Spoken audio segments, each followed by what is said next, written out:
Uh, Good evening, teachers.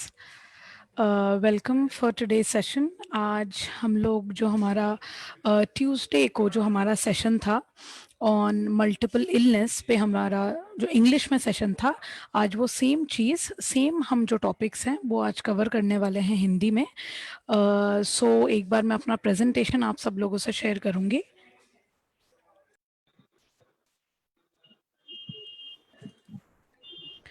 So okay, सो चलिए एक बार हम सबसे पहले समझते हैं कि ये जो हम लगातार हम बात भी कर रहे हैं RPWD एक्ट के अंडर जितने भी आते हैं मल्टीपल डिसेबिलिटीज की, जब हम बात करते हैं उसमें एक पार्ट आता है या एक कैटेगरी आती है मेंटल इलनेस की।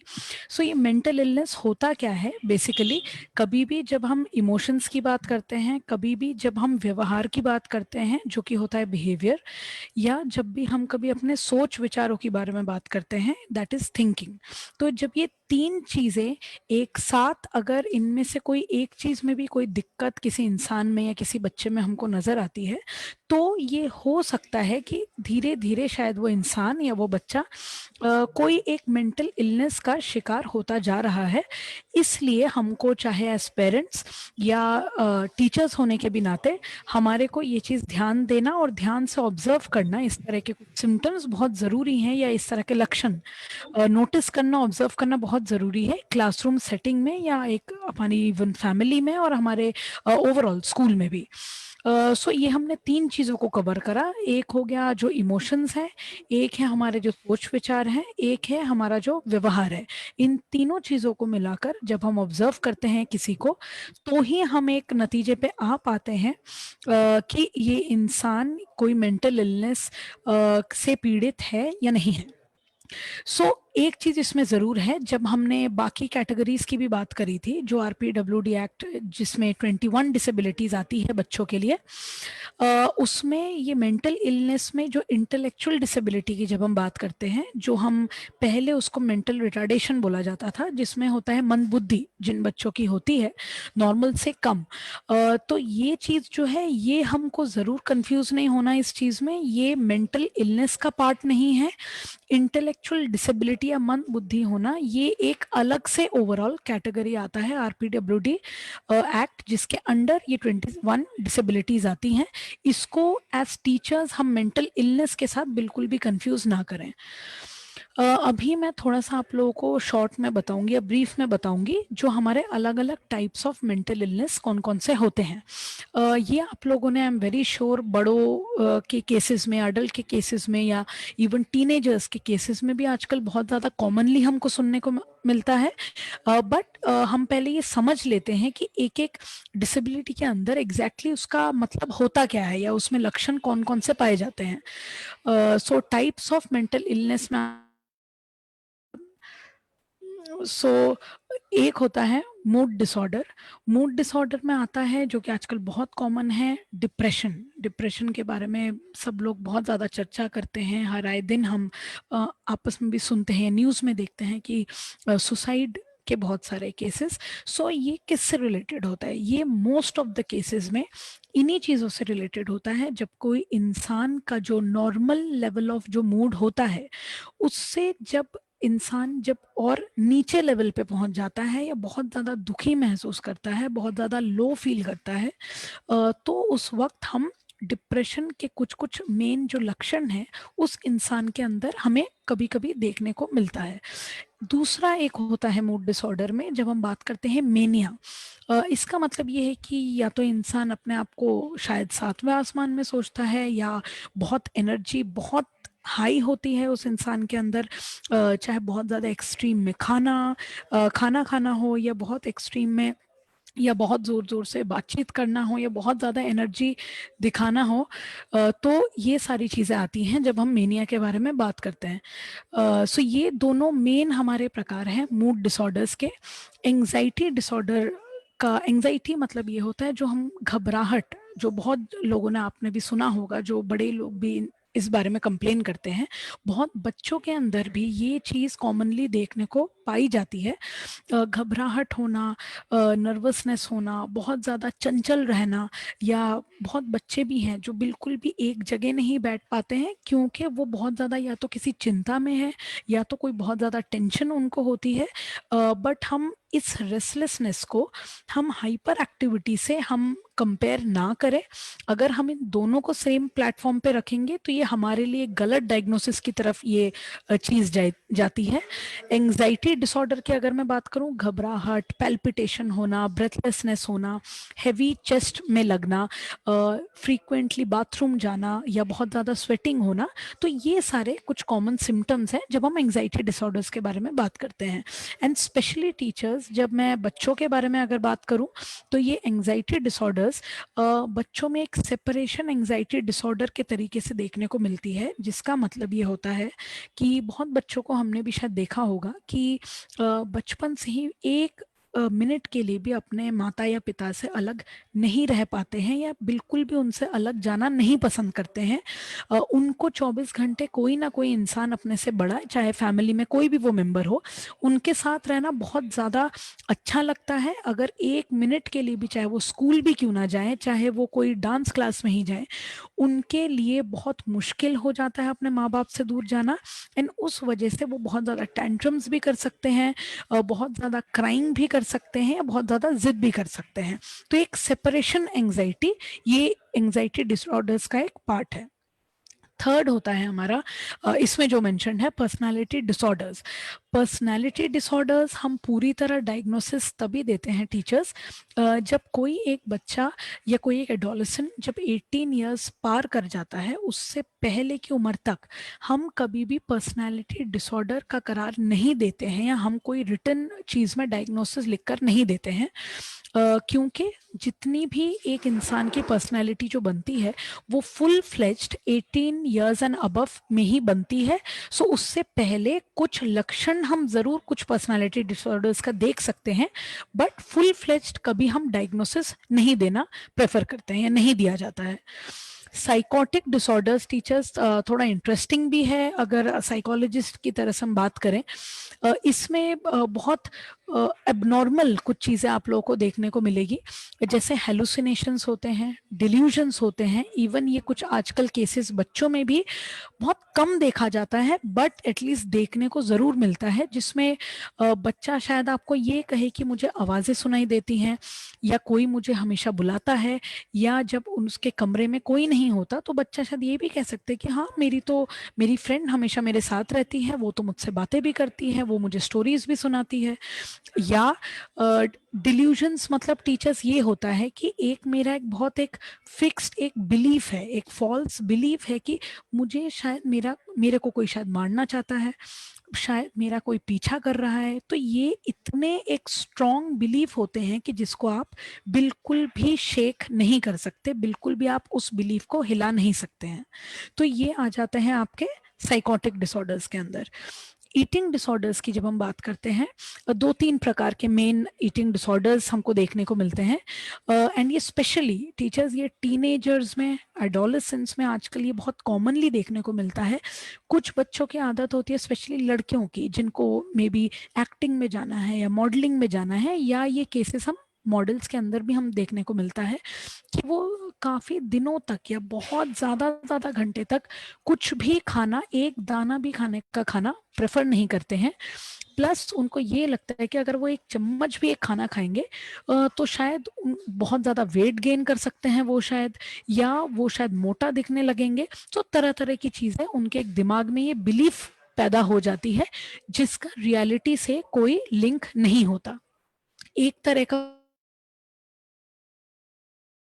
बहुत एक बिंज ईटिंग की प्रॉब्लम होती है। बिंज ईटिंग जब हम बोलते हैं, कम कम रेशियो में खाएंगे बट बार बार खाएंगे, या थोड़े से में ही इतना ज्यादा हम खा लेंगे कि उसके बाद हमारा पेट भर जाएगा, बट बीच बीच में हम abnormal durations of time gap वो इंसान जरूर देता है, जिसको भी बिंज ईटिंग की प्रॉब्लम होती है। देन आते हैं हम trauma related disorders. Trauma related मतलब अगर कोई इंसान है जिसके साथ कोई एक मेजर एक्सीडेंट हुआ है, या उनके कोई हस्बैंड या वाइफ या कोई भी पेरेंट किसी की डेथ हुई है, या एक नेचुरल डिजास्टर फॉर एग्जांपल हो गया किसी की लाइफ में, तो उनको ज़रूर ये चांसेस हैं कि उनको शायद पोस्ट ट्रॉमेटिक स्ट्रेस डिसऑर्डर होने के चांसेस हैं, बहुत एक्यूट स्ट्रेस होने के चांसेस हैं, और भी कई प्रकार के 2-3 तरह के डिसऑर्डर्स इसके अंदर हमको देखने को मिलता है।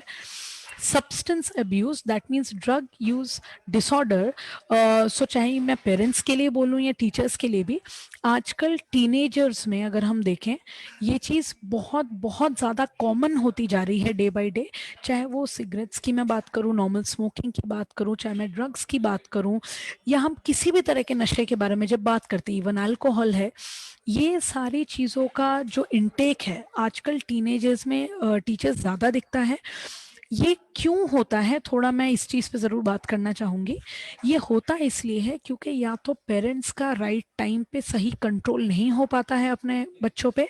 अगर होता है कुछ पेरेंट्स का, जैसे हमने देखा है बहुत बारी या तो वो इतने ओवर स्ट्रिक्ट होते हैं, या तो बिल्कुल भी बच्चे को इंडिपेंडेंट नहीं रहने देते हैं। हर चीज़ में उनको सजेशन देना होता है अपने बच्चों को। या अगर मैं अगर मैं ऑपोजिट एक चीज की बात करूं, बहुत पेरेंट्स फिर आप देखेंगे इस तरह के होते हैं जो बिल्कुल भी कोई गाइडलाइंस अपने बच्चों के साथ नहीं सेट कर पाते हैं, बिल्कुल भी 1% भी वो स्ट्रिक्ट नहीं रह पाते हैं अपने बच्चों के साथ। तो अगर ये दोनों एक्सट्रीम सिचुएशंस की मैं बात करूं, एक्सट्रीम पेरेंटिंग की बात करूं, तो ये दोनों केसेस में ही इस तरह के डिसऑर्डर्स हमें ज्यादा देखने को मिलेंगे। ये जो 8th एंड 9th पॉइंट जो आप देख पा रहे हैं, ADD attention deficit disorder, and जो 9th वाला है that is ADHD attention deficit hyper activity disorder. दोनों सिमिलर हैं, सिर्फ यही एक डिफरेंस एक मेन है। जो एडीडी है उसमें हम उछल कूद या इम्पल्सिविटी का एंगल हम नहीं अटैच करते हैं। 8th वाले पॉइंट में एडीडी में सिर्फ मेजरली अटेंशन एंड कंसंट्रेशन में बच्चा बहुत वीक होता है, बहुत पुअर होता है, और वो सही तरीके से ध्यान कोई चीज पे नहीं लगा पाता।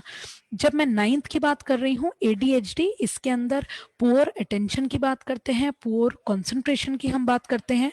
बहुत ज्यादा इम्पल्सिव भी होता है बच्चा, कि अगर उसने एक चीज ठान ली तो वो हो सकता है कि इमीडिएटली उस चीज को करना प्रेफर करेगा।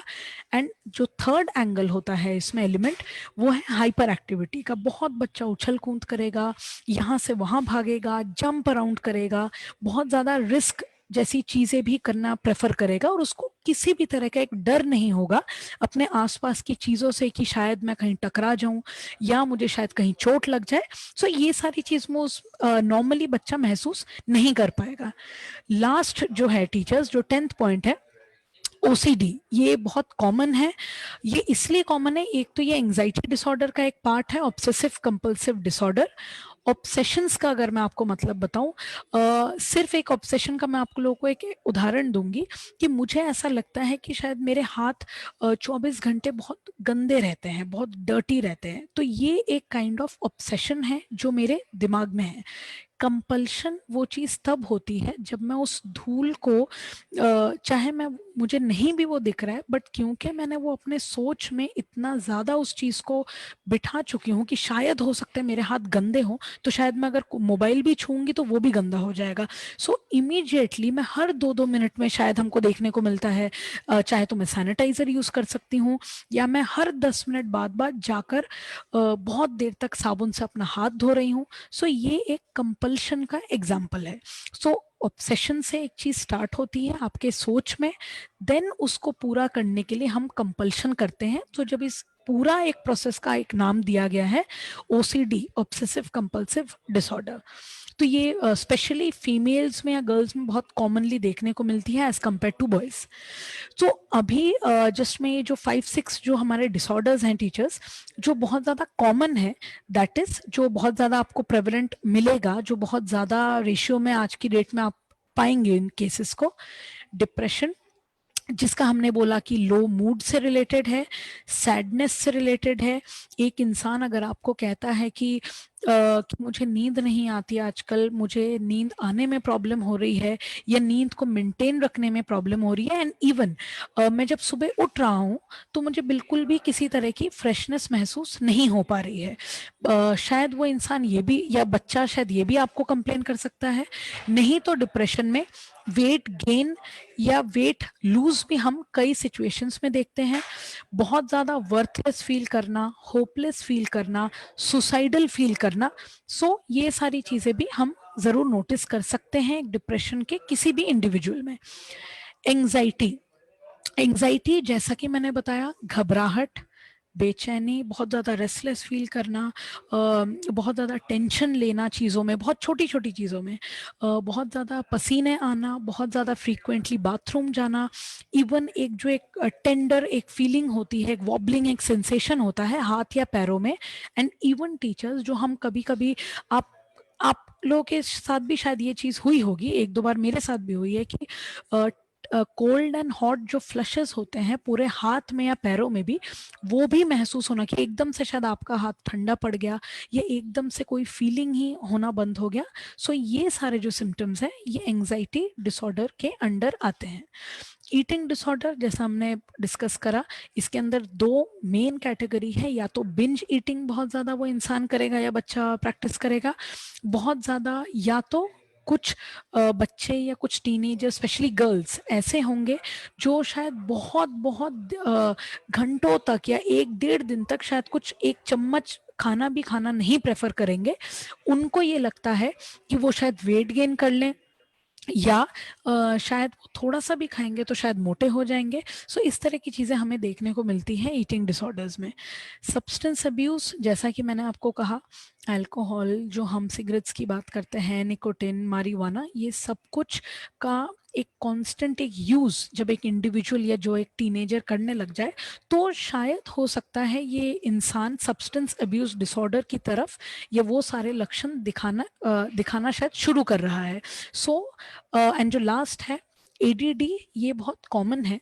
इससे पहले वाले स्लाइड में भी मैंने डिस्कस करा आप लोगों से। अटेंशन डेफिसिट डिसऑर्डर, इसका मतलब कि शायद बहुत सारे टीचर्स भी ये बोलते होंगे कि मैम ये एक बच्चा है, ये हो सकता है शायद इंटेलिजेंस वाइज अच्छा हो या माइंड वाइज अच्छा हो, बट मैम ये कभी भी बोर्ड की तरफ देखना प्रेफर नहीं करता, या हमेशा उसका ध्यान बाहर की तरफ रहता है। एंड में हम कोई भी इंस्ट्रक्शन देते हैं तो बच्चा ढंग से ना सुनता है, ना ही वो चीज़ पूरी तरह फॉलो कर पाता है। सो टीचर्स, एक मेरी रिक्वेस्ट ज़रूर है, आपको अगर इस तरह का कंसर्न कभी भी कोई भी अपने क्लास में बच्चे के लिए लगे या अपने स्कूल में किसी बच्चे के लिए लगे, प्लीज़ एक साइकोलॉजिस्ट या काउंसलर या फॉर दैट मैटर इवन आप एक स्पेशल एजुकेटर के साथ भी ये डिस्कस इस बच्चे का केस ज़रूर करें, ताकि आप लोगों को भी ज़्यादा अवेयरनेस हो पाए। तो उस हिसाब से ही फिर हम लोग कुछ ट्रीटमेंट प्लान आगे किसी भी बच्चे का डिस्कस कर सकते हैं। ये बहुत शॉर्ट में मैं आप लोगों को बताऊंगी, क्योंकि मैंने मोर और लेस बहुत सारे साइंस एंड जो लक्षण हैं सारे डिसऑर्डर्स के मैं बहुत ब्रीफली आपको ऑलरेडी बता चुकी हूँ। सो ये कुछ लक्षण हम पाते हैं एक ओवरऑल, अगर एक लक्षणों की कुछ बात करूँ मैं, जो कॉमन साइंस हैं बच्चों में, जो यंग बच्चों की हम यहाँ बात करेंगे। स्कूल परफॉर्मेंस में चाहे उस बच्चे को डिप्रेशन हो, एंजाइटी हो, एडीएचडी हो, इनमें से चाहे कुछ भी हो, बट किस तरह से एज अ टीचर, एज अध्यापक आप किस तरह से एक बच्चे में नोटिस करेंगे, तो उसके लिए हम कुछ कुछ लक्षण अभी देख लेते हैं। बच्चे का स्कूल परफॉर्मेंस में चेंज आप जरूर देख पाएंगे कि बच्चा उस तरह के ग्रेड नहीं ला पा रहा है जितना कि पहले लाता था, या जितना उसकी बुद्धि के अकॉर्डिंग जितना बच्चा ला सकता है। सेकंड, बहुत बुरे लगातार ग्रेड्स उसके आते ही जाएंगे, जबकि आप ये देखेंगे कि शायद पेरेंट्स बहुत महंगे से महंगे ट्यूशन्स में उनको भेज रहे हैं, या वो खुद भी बहुत ज़्यादा मेहनत कर रहे हैं अपने बच्चों के साथ, आप शायद रेमिडियल क्लासेस भी दे रहे हैं, स्टिल बच्चा अच्छे ग्रेड्स नहीं ला पा रहा है। चेंजेस इन स्लीपिंग या ईटिंग हैबिट्स, जैसा कि मैंने बोला, कभी कभी एंजाइटी में, डिप्रेशन में, या कुछ तरह के ईटिंग डिसऑर्डर्स में आप ज़रूर एपेटाइट, दैट इज़ जो भूख है, या नींद में, इन दोनों पैटर्न्स में आप डिफरेंस ज़रूर पाएंगे। नेक्स्ट आता है एक्सेसिव वरी और एंजाइटी। बच्चा शायद ये भी बोले कि मुझे शायद स्कूल नहीं जाना, या हर रोज जब स्कूल जाने का टाइम होता है शायद बच्चा ये कंप्लेन करे कि मेरे तो शायद हेडेक हो रहा है, या मेरे शायद पेट में दर्द हो रहा है। सो एज पेरेंट्स भी आप लोग पहले सारा सिचुएशन समझने की कोशिश करिए, रादर दैन हमारे में एक ये भी आदत होती है कि हम जस्ट सिंपली डांट के या लताड़ के बच्चे को हम ज़बरदस्ती स्कूल भेज देते हैं। क्या पता कि उसके साथ स्कूल में कोई बहुत अच्छा एक्सपीरियंस ना हुआ हो, या कोई बुलिंग किसी ने करी हो, या किसी टीचर ने डांटा हो। तो आपको एज पेरेंट भी एंड एज अ टीचर भी आपको बहुत ज़्यादा अवेयर रहना पड़ेगा इन सारे साइंस को समझने में। हाइपर एक्टिविटी, जब बच्चा बहुत ज़्यादा उछल कूद कर रहा है, आप इंस्ट्रक्शन दे रहे हैं, स्टिल बच्चा बिल्कुल भी बॉदर्ड नहीं है कि वो आपकी बात सुने और आपकी बात को फॉलो करे। सपने आना, हम सपनों को जैसे कि बहुत ज़्यादा इंपॉर्टेंस शायद नहीं देते हैं, बट अगर एज अ साइकोलॉजिस्ट मैं आप लोगों को बताऊं, जो हमारे सपने होते हैं वही एक प्रॉपर पाथ माना जाता है, वही एक रास्ता माना जाता है आपके अनकॉन्शियस माइंड में जाने के लिए। सो जो चीज़ें हम शायद पूरे दिन में करते हैं, बहुत बारी हम सपनों के थ्रू, और वो भी जो गंदे जो सपने हैं, जो बुरे जो सपने आते हैं, नाइटमेयर्स, ये फ्रीक्वेंटली अगर किसी बच्चे को आ रहे हैं, या किसी टीनेजर या किसी को भी आ रहे हैं, सो ये बहुत एक हेल्दी माइंड का कंडीशन नहीं डिस्प्ले करता। सो आप लोग उस बारे में भी ज़्यादा डिटेल में या इनडायरेक्टली उस बच्चे से ज़रूर बात करें। बच्चे के अंदर आप अगर देखेंगे कि बहुत ज़्यादा एग्रेशन है, गुस्सा शायद बच्चा बहुत ज़्यादा करता है, जो कि ये हमने भी देखा है हमारे भी बहुत सारे वर्कशॉप्स के थ्रू, कि आजकल जो लॉकडाउन के बाद बहुत ज़्यादा ये एग्रेशन, एक जो मोबाइल से एडिक्शन, ये सारी चीज़ें टीचर्स बहुत ज़्यादा कॉमन हो गई हैं। हमें अब बस ये देखना पड़ेगा कि किसी भी काउंसलर के हेल्प से, या आप अगर पेरेंट्स को भी गाइड कर सकते हैं, तो वो टीचर्स बेस्ट रहेगा इन सारे तरह की प्रॉब्लम्स को हैंडल करने में। क्योंकि जब हम पेरेंट्स को अगर हम लूप में नहीं लेंगे, या पेरेंट्स को जब हम इन्वॉल्व नहीं करेंगे, सो उसमें फिर बहुत ज़्यादा दिक्कत होने के चांसेस हैं। सो लास्ट एक होता है कि वो बहुत ज़्यादा जिद भी दिखाते हैं। तो जब बच्चा बहुत ज़्यादा जब जिद दिखाने लग जाए, तो भी एक गड़बड़ वाली चीज़ होती है। तो हो सकता है कि उसको सारी डिमांड शायद पूरी होती हों अपने घर। सो ये भी होता है कि बहुत बारी बच्चा जिद कर रहा है, उसको अगर जो चीज़ चाहिए, बच्चा बिल्कुल भी पेशेंस नहीं दिखा रहा और बिल्कुल भी वेट नहीं करना चाह रहा। या तो ये भी हो सकता है कि उसके मदर एंड फादर जो भी वो बच्चा डिमांड करता है, वो सारी चीज़ें वन ऑन वन वो फुल।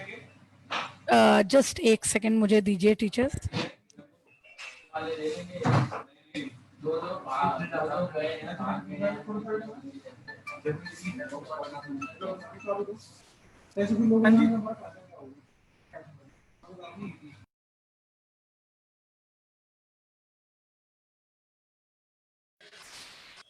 हाँ जी। सो हमने ये बात करी टेम्पर टैंट्रम्स के बारे में। ये थे हमारे जो लक्षण हैं, ये छोटे बच्चों में ये ज़्यादातर देखने को मिलते हैं। तो हम क्विकली देख लेते हैं कि थोड़े से बड़े बच्चों में, अगर ये प्री एडोलेसेंट से लेकर adolescence till 18 years of age, या जो टीनेजर का जो हमारा ग्रुप होता है, इसमें किस तरह के लक्षण पाए जाते हैं अगर इस तरह के डिसऑर्डर्स अगर होते हैं। तो सब्सटेंस यूज आपको ज़्यादा देखने को मिलेगा। बच्चों के साथ आप ये भी देखेंगे कि उनके अंदर शायद परेशानी चलती जा रही है, बट वो किसी भी तरह से उस परेशानी से निकल नहीं पा रहे हैं। ना ही वो अपने पेरेंट्स को इन्वॉल्व करते हैं, ना ही वो फ्रैंकली अपने टीचर से कुछ चीज़ शेयर करते हैं। स्लीपिंग, अगेन ये कुछ कुछ चीज़ें सेम भी हैं। ईटिंग एंड स्लीपिंग में आप चेंजेस ज़रूर देख पाएंगे, चाहे वो बच्चा 13 ईयर्स का हो या 16 ईयर्स का हो। फिजिकल कंप्लेंट्स वो बहुत ज़्यादा करेगा, बहुत फ्रीक्वेंट, या तो हेडेक की बात, या तो लेग्स में पेन, या तो बैक में पेन। तो इस तरह के बहुत फ्रीक्वेंटली हो सकता है कि बच्चा कंप्लेन करे अपने बॉडी पेन्स का। अगर शायद जब हम टीनेजर, जब कोई बच्चा चला जाता है टीनेज में, तो ये भी आजकल बहुत ज़्यादा हमको देखने को मिल रहा है, जो शायद बहुत सारे टीचर्स भी या पेरेंट्स भी एग्री करेंगे इस चीज़ पे, कि जितना आप शायद 12, 13, 14 साल के आप बच्चों को आप जितना भी टोकेंगे या आप दूर से जितना ज़्यादा डिसिप्लिन करने की कोशिश करेंगे, उतना ही बच्चे के लिए मुश्किल है कोप अप करना, और उतना हमने देखा है कि बच्चा और ज़्यादा आपसे डिस्टेंस होता रहेगा और आपकी बात नहीं मानना चाहेगा। सो इट्स मच बेटर कि हम लोग उसके साथ पहले बहुत अच्छी बॉन्ड बनाएं, उसके हम प्रॉब्लम्स को समझने की कोशिश करें, देन धीरे धीरे हम किसी सॉल्यूशन की तरफ जाएं। एक बहुत ज़्यादा इंटेंस फियर दिखाना, इंटेंस फियर मतलब कि अगर वो कहता है कि मुझे अभी भी डार्कनेस से डर लगता है, अंधेरे से डर लगता है, या मुझे एक पर्टिकुलर कोई एनिमल है जिससे मुझे बहुत ज़्यादा डर लगता है, या कोई एक सिचुएशन है, तो हमको उस चीज़ का भी सॉल्यूशन धीरे धीरे उस बच्चे को हेल्प करने के लिए ज़रूर देखना पड़ेगा।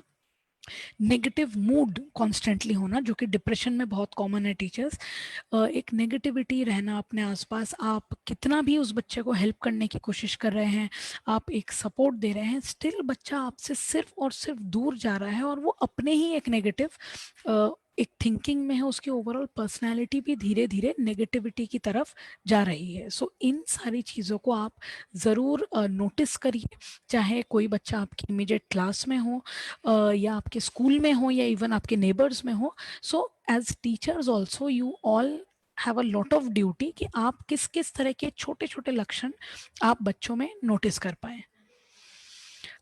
ये ज़रूर हम बात करेंगे जो हार्मफुल इफ़ेक्ट्स होते हैं। अभी तक हमने बात करी कि मेंटल इलनेस क्या है, मेंटल इलनेस के अंदर कौन-कौन से डिसऑर्डर्स आते हैं।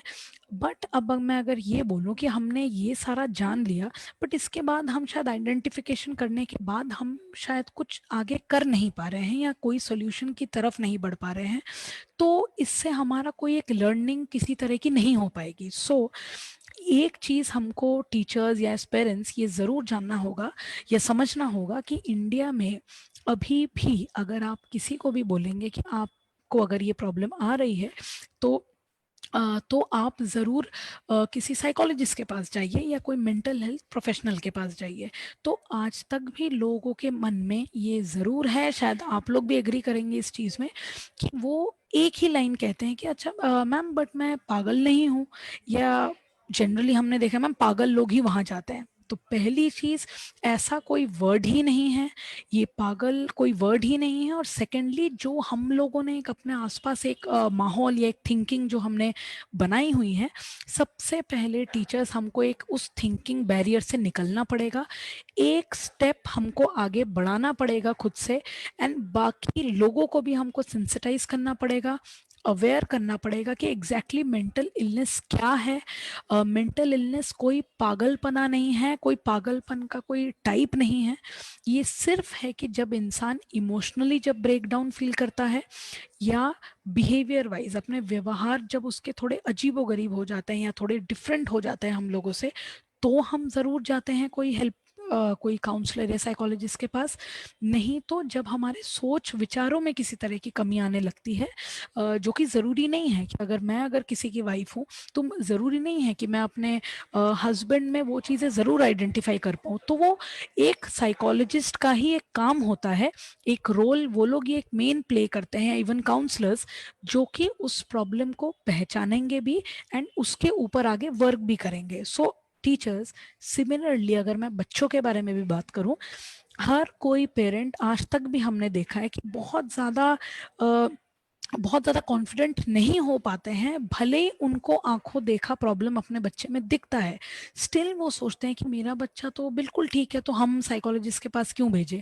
सो एज टीचर्स या एज अध्यापक मुझे ऐसा लगता है कि आप लोग ही वो मेन इंडिविजुअल्स हो जो इस बैरियर को तोड़ सकता है, एंड बाकी इवन पेरेंट्स को, अपने इवन कितने भी कलीग्स हैं, आप उनको भी सबसे ज़्यादा से ज़्यादा आप सेंसिटाइज करा सकते हैं। एंड ये इसलिए भी टीचर ज़रूरी है क्योंकि जब हम मेंटल इलनेस की बात कर रहे हैं, जैसा कि आप लोग, जब मैंने शुरू में ही बताया कि हम इतने ज़्यादा इस पूरे, अगर मैं लॉकडाउन की बात करूं, हम कॉन्स्टेंटली सुसाइड केसेस सबसे ज़्यादा सुन रहे हैं। तो इसका क्या कारण है कि कोई बोल रहा है कि अगर एक इंसान को हम देखते हैं तो हमको बिल्कुल नहीं पता चलता कि वो इंसान डिप्रेशन में भी हो सकता है। बट यस, यही रियलिटी है कि आप कोई भी छोटे से छोटे बच्चे को देखकर, या कोई टीनेजर को देखकर, या कोई अडल्ट को देखकर, आप एज अ लेमैन पर्सन हो सकता है कि शायद आप उस तरह के साइंस या लक्षण आप डिप्रेशन का नहीं देख पाए, बट वो चीज़ एक काउंसलर या एक साइकोलॉजिस्ट ज़रूर देख पाएगा। सो आपकी ड्यूटी इतनी ज़रूर बनती है हर उस स्पेशल बच्चे के साथ, या जो बच्चा जिसको किसी भी प्रकार का मेंटल इलनेस आपको लगता है कि शायद हो सकता है, आप उनके पेरेंट्स को इन्वॉल्व करें एज टीचर्स। पेरेंट्स को अपने लूप में ज़रूर लीजिए, क्योंकि जब तक फैमिली में हम लोग किसी भी प्रकार का चेंज नहीं लाएंगे, 1% भी, तो वो 50% भी सिचुएशन चेंज होना टीचर्स इम्पॉसिबल होगा। एंड बच्चे की बेहतरी की बजाय बच्चा दिन ब दिन और ज़्यादा अपने ग्रेड्स उसके पुअर होते रहेंगे, ओवरऑल उसकी कंडीशन और भी ज़्यादा डिटोरिएट होती जाएगी, अगर हम लोग टाइमली कभी भी अगर सॉल्यूशन की तरफ नहीं आगे बढ़ेंगे तो। सो टीचर्स, आई होप कि अभी मैंने जो जो भी चीज़ें बोली कि जिस तरह से आप एटलीस्ट उन पेरेंट्स को इन्वॉल्व रख सकते हैं, बच्चों के क्लास टीचर्स को इन्वॉल्व रख सकते हैं, even for that matter principal को भी आप इन्वॉल्व रख सकते हैं। एंड उन बच्चों के लिए आप स्पेशल अटेंशन जरूर दीजिए। जैसे इससे पहले हमने कुछ सेशंस में बात करी ऑटिज्म की, एडीएचडी की, लर्निंग डिसेबिलिटी की, तो उन सब में हमको पता है कि हमें एज टीचर्स स्पेशल अटेंशन देना पड़ेगा, तो ही बच्चा जाकर बेहतर कर पाएगा।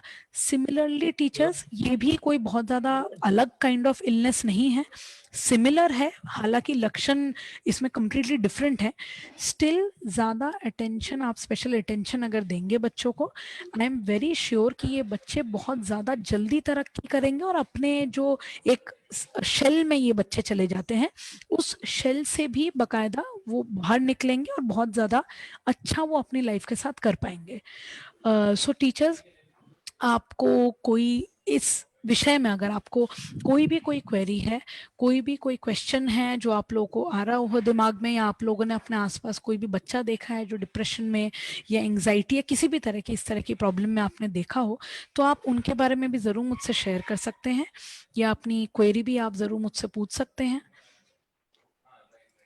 तो मैं चाहूंगी कि आप लोग मुझसे सवाल पूछें, एंड आप लोग अपने आप को अनम्यूट कर सकते हैं, सो दैट मैं आप लोगों को भी एक प्रॉपर डायरेक्शन वाइज में एक आंसर बता पाऊँ, जो आपके रियल लाइफ सिचुएशन में भी आप अप्लाई कर पाएंगे किसी ना किसी बच्चे के साथ। सो अगर आपको किसी को भी, जितने भी जने हमको इस जूम मीटिंग में सुन रहे हैं, जो भी हमारे साथ कनेक्टेड है, आप लोग ज़रूर अपने आप को अनम्यूट कर लीजिए। अगर किसी को भी कोई क्वेरी है वो ज़रूर पूछ लें मेरे से।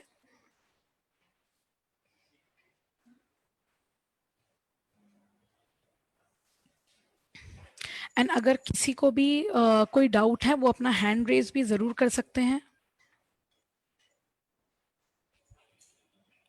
अगर आप हैंड रेज करेंगे तो मैं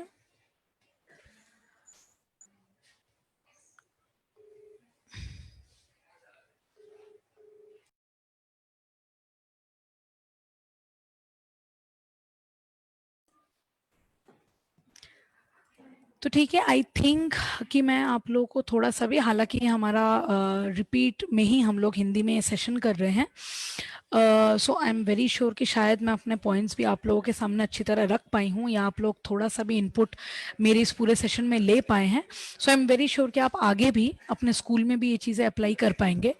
सो एंड एक अनाउंसमेंट भी, जो हम लोग, मैंने शुरू में भी कहा, जो हम 21 डिसेबिलिटीज़ जो कवर कर रहे हैं, सो उसमें अब हमारा जो नेक्स्ट जो सेशन होगा वो हमारा होने वाला है लो विजन एंड ब्लाइंडनेस पे। सो मे बी वो कल एंड मंडे में भी वो डिवाइड करके हो सकता है। सो उस अकॉर्डिंगली आप सब लोग इन्फॉर्म आप लोगों को कर दिया जाएगा। सो एंड उसके बाद हम धीरे धीरे सेरेब्रल पैल्सी, ड्वार्फिज्म, जितने भी तरह के जो लोकोमोटर डिसेबिलिटीज हैं, बाकी जितनी भी physical and even blood related जितनी भी डिसेबिलिटीज हैं, वो सारी भी हम धीरे धीरे कल या मंडे ऑनवर्ड से हम कवर करेंगे। एक दिन हमारा सिमिलर पैटर्न में चलेगा, एक दिन इंग्लिश में सेशन एंड उसके वेरी नेक्स्ट डे हिंदी में हम लोग सेशन करेंगे जो सेम टॉपिक का ही। सो आप लोग अगर उसमें भी हमारे साथ जुड़ना चाहें तो आप लोग हमारे साथ जुड़ सकते हैं। अपने इवन बाकी टीचर्स को भी आप लोग बता सकते हैं कि वो हमारे साथ जुड़े, एंड जितना ज़्यादा हमको भी अच्छा लगेगा हम ये इन्फॉर्मेशन सबको अगर दे पाएंगे, सो ये हमारे लिए भी अच्छा है कि अगर आप लोग अपने स्कूल में ये चीज़ें अप्लाई कर पाएँ teachers. So again thank you so much ये सेशन अटेंड करने के लिए, and have a good day.